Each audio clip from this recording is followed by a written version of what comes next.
Assalamualaikum warahmatullahi wabarakatuh. Selamat pagi dan salam sejahtera buat kita semua. Bersama saya dengan Bu Fatika. Hari ini kita akan mempelajari bab 2 tentang pembukaan Undang-Undang Dasar Negara Republik Indonesia tahun 1945. Salah satunya yang pernah kita lakukan di sekolah adalah kegiatan pemilihan ketua OSIS.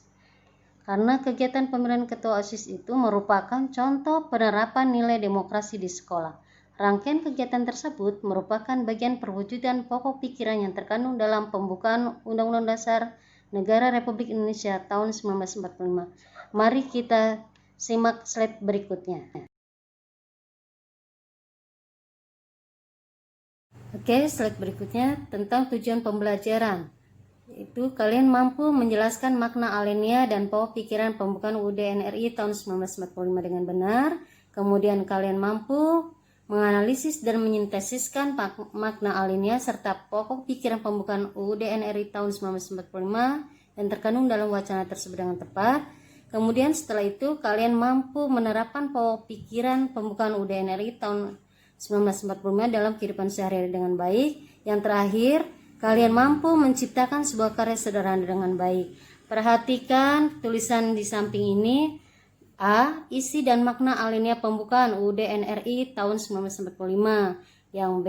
Pentingnya pokok pikiran pembukaan UUD NRI tahun 1945. Dan yang C. Mewujudkan pokok pikiran pembukaan UUD NRI tahun 1945 dalam kehidupan sehari-hari. Selanjutnya kita perhatikan slide berikut ini.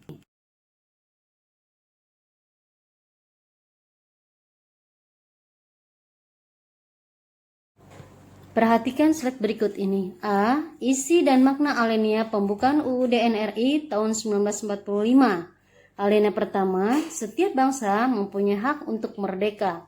Alinea kedua, perlu upaya untuk memerdekakan terlebih dahulu bangsa Indonesia dari penjajahan, baru menentukan nasib dan bangsa negara. Alinea ketiga, bangsa Indonesia meyakini bahwa tercapainya kemerdekaan bangsa Indonesia bukan semata-mata hasil usaha manusia, melainkan karena Tuhan Yang Maha Esa. Alinea keempat, bentuk negara yang dipilih yaitu kesatuan, kedaulatan di tangan rakyat dan dijalankan sesuai Pancasila. Mari kita ke slide berikutnya. Perhatikan alinea berikut ini. Makna alinea pertama. Alinea pertama menjelaskan pernyataan kemerdekaan sebagai hak bagi semua bangsa di dunia. Karena kemerdekaan merupakan hak asasi sebuah bangsa yang bersifat universal. Alinea ini memuat dalil objektif, yaitu bahwa penjajahan itu tidak sesuai dengan pri kemanusiaan dan pri keadilan. Juga mengandung dalil subjektif, yaitu aspirasi bangsa Indonesia untuk melepaskan diri dari penjajahan. Alinea pertama ini juga menjadi landasan hubungan dan kerjasama dengan negara lain. Mari kita perhatikan slide berikutnya. Makna alinea kedua. Alinea kedua menunjukkan ketepatan dan ketajaman penilaian bangsa Indonesia bahwa A. Perjuangan bangsa Indonesia ialah mencapai tingkat yang menentukan. B. Momentum yang telah dicapai harus dimanfaatkan untuk menyatakan kemerdekaan. C. Kemerdekaan harus diisi dengan mewujudkan negara Indonesia yang merdeka, bersatu, berdaulat, adil, dan makmur.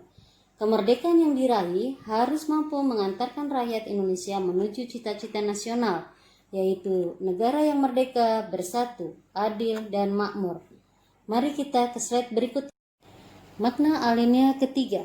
Alinea ketiga ini menjelaskan bahwa kemerdekaan yang dicapai oleh bangsa Indonesia adalah rahmat dan anugerah Tuhan Yang Maha Kuasa, memuat motivasi real dan material, yaitu keinginan luhur bangsa supaya berkehidupan yang bebas. Alinea ketiga ini mempertegas pengakuan dan kepercayaan bangsa Indonesia terhadap Tuhan Yang Maha Esa. Manusia merupakan makhluk Tuhan yang terdiri atas jasmani dan rohani. Selanjutnya, makna alinea keempat. Alinea keempat pembukaan UUD NRI tahun 1945 memuat prinsip-prinsip negara Indonesia, yaitu A. Tujuan negara yang akan diwujudkan oleh pemerintah negara. B. Ketentuan diadakannya Undang-Undang Dasar. C. Bentuk negaranya yaitu bentuk republik yang berkedaulatan rakyat. dan D. Dasar negara, yaitu Pancasila. Demikian penjelasan yang sudah Ibu jabarkan. Barangkali ada yang tidak jelas, kalian bisa diskusikan melalui WA Japri atau GCR. Sekarang kalian download, kalian simpan. Demikian pelajaran dari Ibu. Assalamualaikum warahmatullahi wabarakatuh.